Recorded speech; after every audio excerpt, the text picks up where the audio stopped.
O que é a salvação e como ela se dá em nossa realidade física? Não saia desse vídeo, hoje é a nossa segunda aula da nossa série Salvação e o tema da nossa aula no dia de hoje é o que é de fato a salvação. Tenho a plena certeza que podemos somar e agregar na sua vida e particularmente lhe ajudar a entender o enigma da salvação.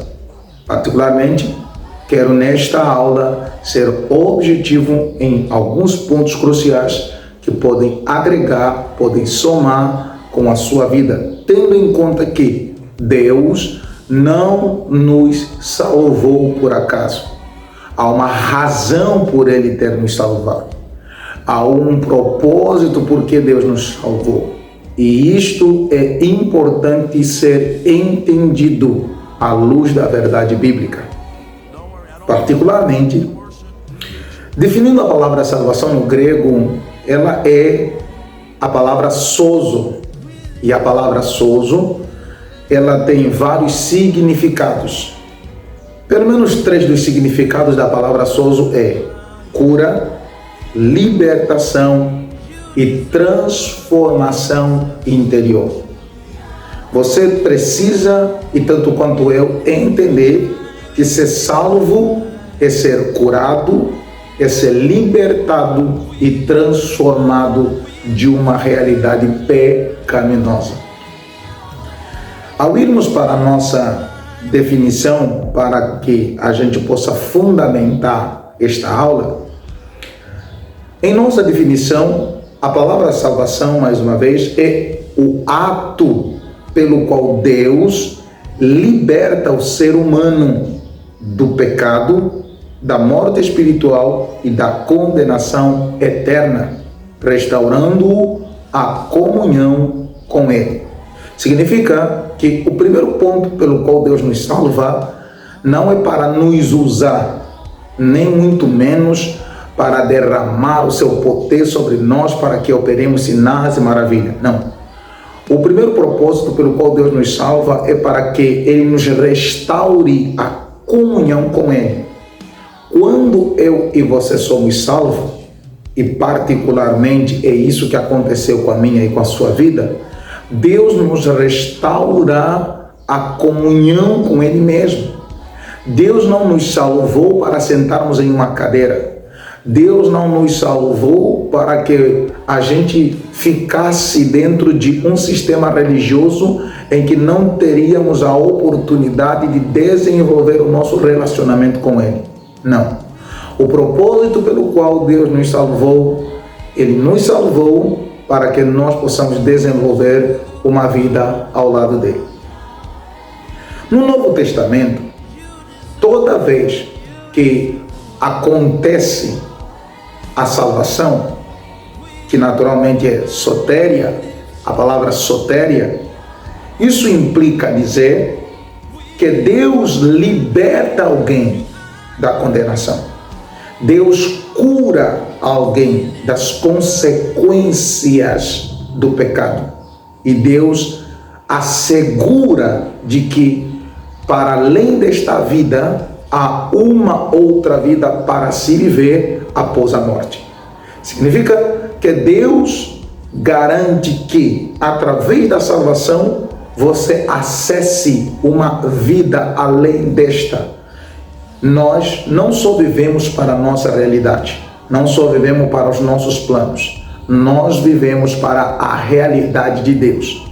E uma vez que vivemos para a realidade de Deus, somos convocados por Ele a viver além desta realidade natural.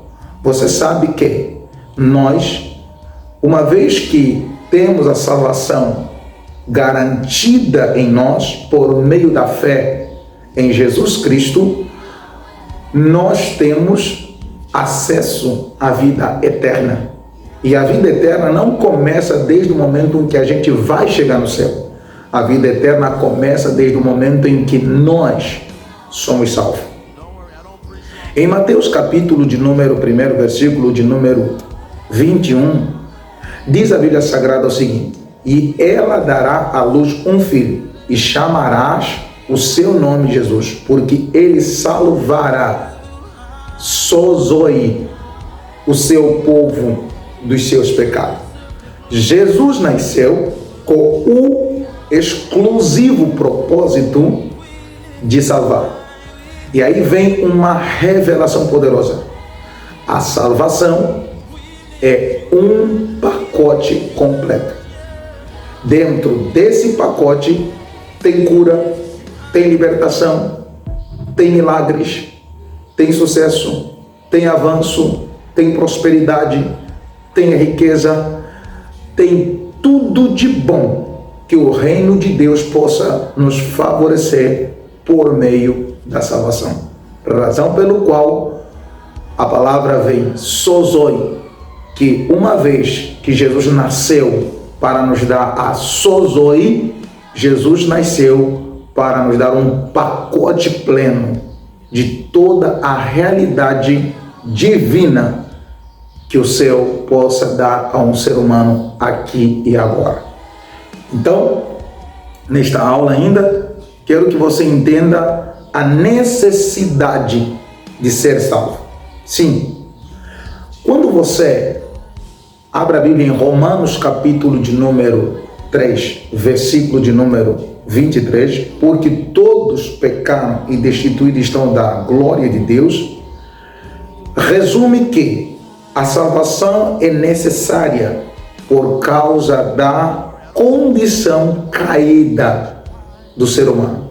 A salvação é necessária por causa da condição da humanidade caída, tendo em conta que em Gênesis, uma vez que Adão e Eva caíram em pecado, toda a humanidade se fragmentou. E esse fragmento leva o ser humano a viver sobre o poder da perdição. E como Deus não quer que a gente viva perdido ou afastado dele por uma eternidade, ele então se programa em dar o seu próprio filho como uma oferta em uma cruz para nos resgatar da vida do pecado. Ali você pode perceber duas coisas significativas. A primeira que você vai perceber é de que a obra redentora de Jesus, ela está fundamentada em restaurar o que o pecado fez com o ser humano quando caiu. O pecado nos condicionou ao inferno, mas a salvação nos resgata e nos restaura e nos coloca diante de Deus novamente. Por que Deus nos salvou? Isso é uma pergunta que condiciona a propósito. Por que Deus nos salvou? Deus nos salvou por amor, por graça e para o louvor da sua glória. Por amor. Mas Deus prova o seu amor para conosco, em que Cristo morreu por nós, sendo nós ainda pecadores. Deus não nos salvou por simples gosto de nos salvar. Nos salvou porque tem um propósito. Há uma razão lógica. E a lógica de Ele ter nos salvado começa na base do seu amor. Segunda coisa é pela graça. Em Tito 3,5, não pelas obras de justiça que houvéssemos feito, mas segundo a sua misericórdia nos salvou. Salvação não tem a ver com o ser bonzinho.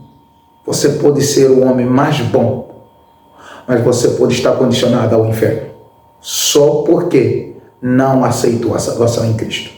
Então não é pelas nossas obras, mas é pelo simples fato de aceitarmos pela fé e pela fé aceitarmos a salvação em Cristo Jesus. No entanto, para finalizar a nossa aula do dia de hoje, eu quero que você reflita duas coisas. A primeira é o fruto da salvação. todos nós, uma vez que fomos salvos, precisamos dar o fruto da salvação. E o primeiro fruto da salvação é o arrependimento genuíno.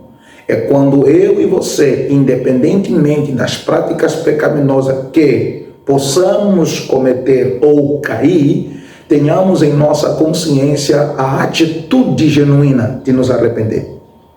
Confessar a Deus com liberalidade. E entender que é no ato da nossa confissão que somos transformados em nosso interior.